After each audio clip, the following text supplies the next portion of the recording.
The first step in the planning process is to understand the problem we are trying to solve. KYTC looks at existing conditions, historic trends, and community perspectives to identify the purpose of future projects.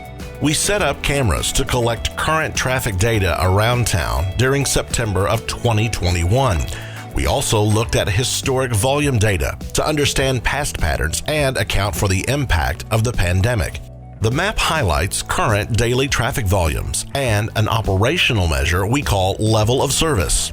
While each gets busy during peak periods, generally these highways have adequate capacity for current daily traffic volumes. Level of service, or LOS, describes traffic operations in terms of driver comfort, grading on an A, best case, to F, gridlock, scale. In urban areas, level of service D or better is generally acceptable. Analysts also looked at travel times and speeds, as shown below. Red dots represent slower moving traffic. This is especially prevalent in the city center and at key intersections. On a phone or tablet, the maps may look different, but you can always find more info if you tap the blue I button.